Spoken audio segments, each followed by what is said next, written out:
Alright folks, finished up the interior in the hot rod. Well, all but one kick panel, but I'll show you that stuff later. And got both door panels on, all that good stuff. So we're going to take it to the cruise in Monday night. This is Saturday afternoon or evening. And I lifted this thing up the other day and put it on my jack stands, which are actually Fortson tractor axle housings, which are like Model T axle housings on steroids. But so it's good and stable, but like a dummy, I left the hood open, and then I had to leave and go on a wreck, and when I come back, it had rained real hard. So we got water in our pistons, but they hadn't been in there long enough to rust yet, so this just happened yesterday. So we've been having some storms pop up real bad. So anyway, I need to get the pistons out and get the oil drain, get all that stuff done, so I figured we'd start on that now. We can't let the boys up north get too far ahead, and I've got I had push rods in that 374 engine that I was going to just grab them out, but I decided to go ahead and see if I could find some. So I did buy 10 push rods. I needed 8, but I bought 10, and so we should be good to go on them. And the other ones are bent really bad. I will show you them here shortly. Okay, here's all our parts laying in the trunk. Not all of them, but most of them, but there you go. Some really nicely bent push rods. There's 4 bent ones right there. And then the other side, there's 5, 6. Them look pretty straight. So there should be 2 more bent ones, I think, here somewhere. Yeah, this one's bent, but not real bad. Yeah. So anyway, we've got what we need, and I know a couple people said something about knocking these back straight, and I've actually done that on some, but it wasn't bent this bad. These things were bent so bad I had a hard time getting them out. So anyway, that's the way it goes, and that's what happens when you turn it over. But like I said, I think it was somebody else had already turned it over before I had a chance to get to it. Matter of fact, I'm sure of it, because they had new plugs in it and they was trying to get it running. So, time to take the pan off. Okay, let's get up under. Okay, pretty dirty. Looks like maybe it's got 160,000 miles on it from the dirt, the oil, the crud, and the crap. I don't see anything that surprises me. Floors are about perfect in this car. There's a couple of little spots, nothing major, but most of it's that undercoating that peels off on these things. They're terrible about it. My other one's the same way, and nothing major is wrong that I see under here. Floors are in a lot better shape than what the other car was, because I did have to replace a lot of them. So as you can see, the cross members way up here in the front, and the pan starts right there and goes back. So it is just terrible, and it's hard as a rock too, so we're gonna have to clean all that up. And I believe we got to pull the starter off, and then I think we can just steer it over to one side, and I don't believe we got to pop no steering arms or anything off. Yeah, the starter needs to come off. And here's where we stuck our rag in our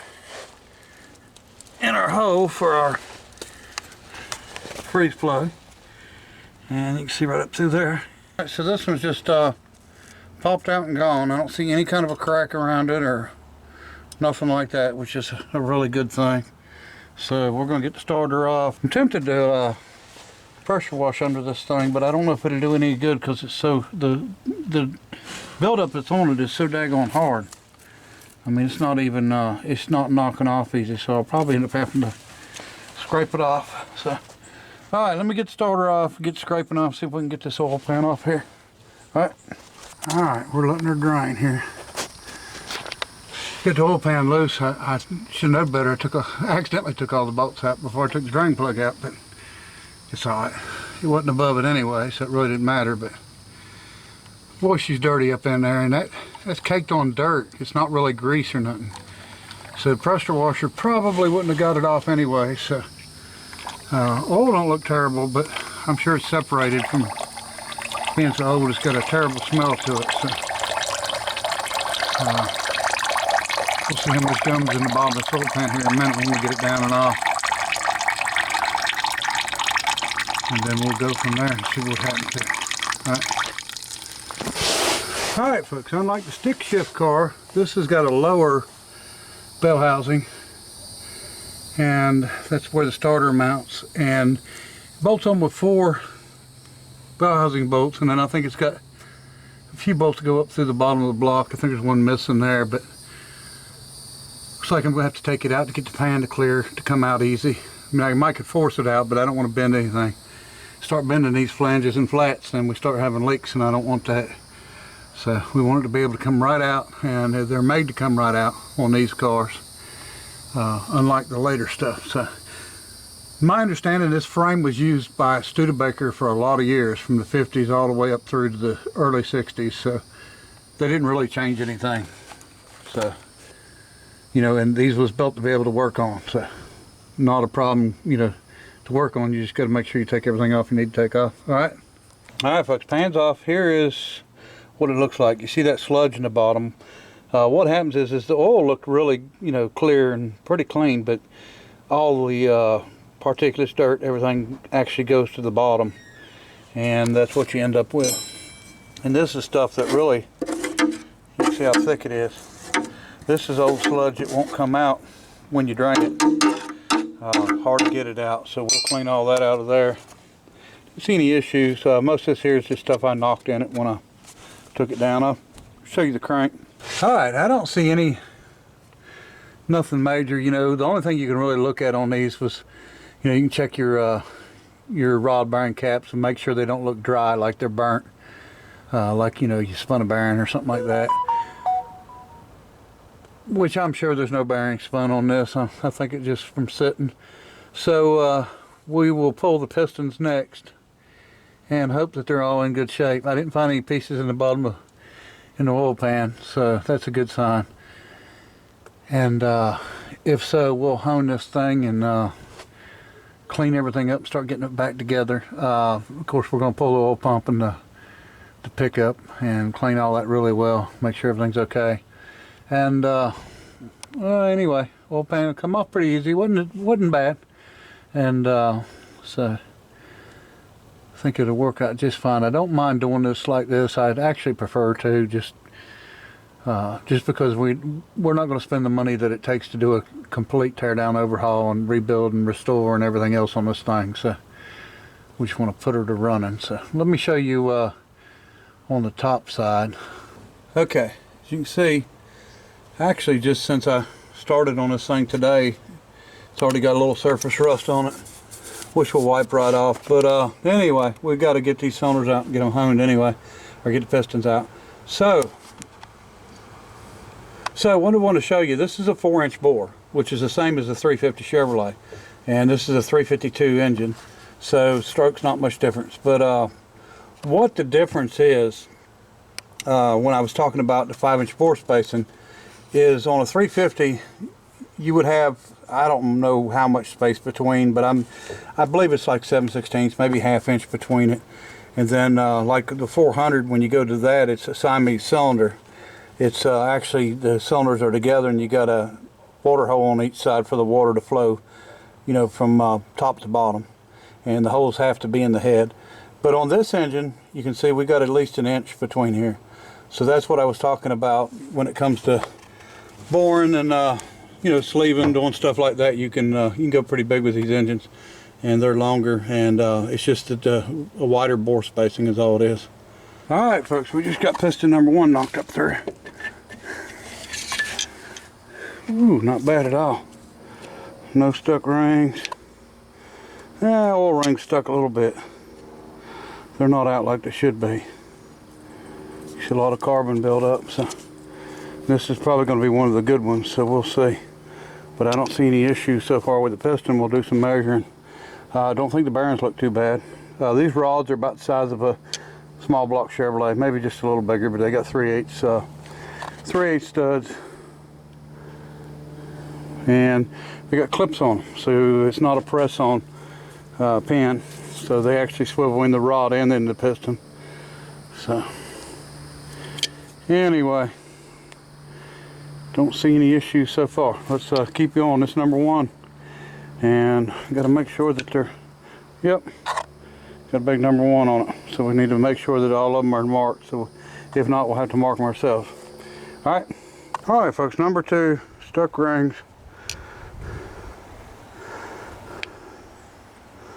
Yeah. Don't see any piston issues. Definitely got some stuck rings.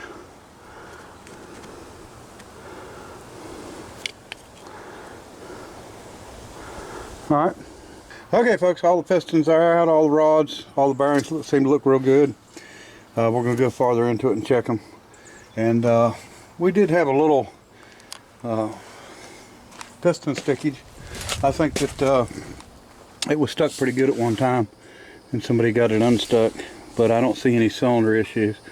Nothing that's going to cause any trouble. We just have to do some honing. Let me see. Most of the pistons, not all of them, but most of them were. I think there was a couple that didn't have stuck rings. But as you can see, them are stuck, and the ones that didn't have stuck rings, like this one, the oil rings didn't look the best. Like they were stuck pretty bad. Yeah, as you can see, corroded, stuck. So anyway, we done the right thing by pulling them out for sure. So a lot of the cars you start, that's one of the reasons you don't have good compression at first. We got the oil pump off, need to get it all cleaned up.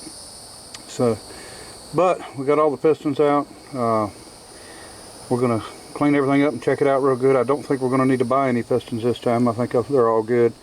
So just we'll re-ring it and get the gaskets and hone it out, clean everything up. That's gonna be the time consuming part, is starting cleaning and getting everything all nice and cleaned up, and we'll just continue to work on it until we get something done anyway. Okay, and of course this one here is ready to deliver. Sort of just waiting for him to be ready for it, and it's running and driving and all that good stuff. Everything's working, brakes, steering, fans, everything's wired, everything's done. Everything else is for him, and everything works just like it's supposed to work. When you get in, the tach, the oil pressure, the water temperature, the volt, gas gauge, speedometer, everything is exactly like it's supposed to be. Let me see if we can get to where, I don't know if you can see it good or not, reflection on it. Anyway.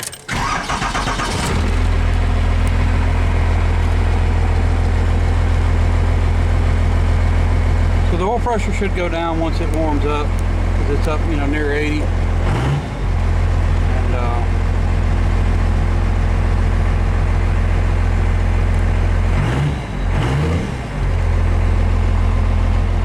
voltmeter, everything's working just like it's supposed to.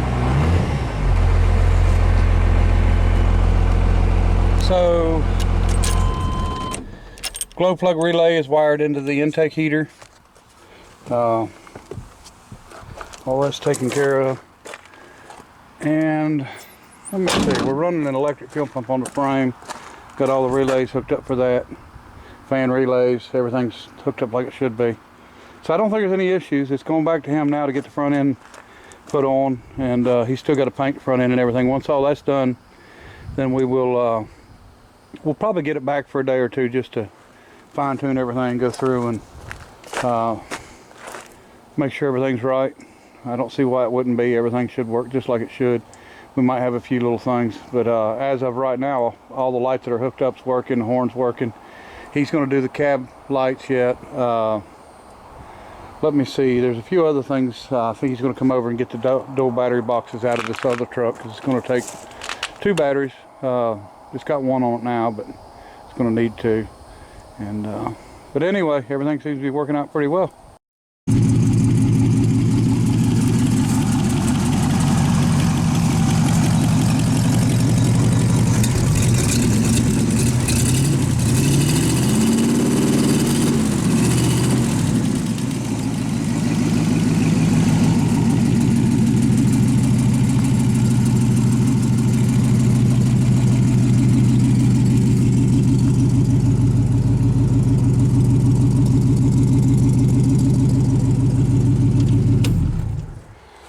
Alright, so door panels are on and done. I did run behind the seat. I don't like it the best in the world, but I'm going to live with it. The other door panel. The only thing I hadn't done is the kick panel for the bottom floor up that way. Carpet's in and done, dirty. I'm going to have to get some mats in it here. Did get a surprise delivery of a steering wheel from South Carolina. A subscriber brought it. Didn't know if he wanted his name mentioned, so we won't say anything. But yeah, I appreciate it a lot. He brought that up. It's actually new. He's just had it for a while, and that's the same size as the one that was on it. One that was on it wasn't a Grant, it was something else. But so we've got this one now, and it looks a lot better and feels a lot better than that chain steering wheel.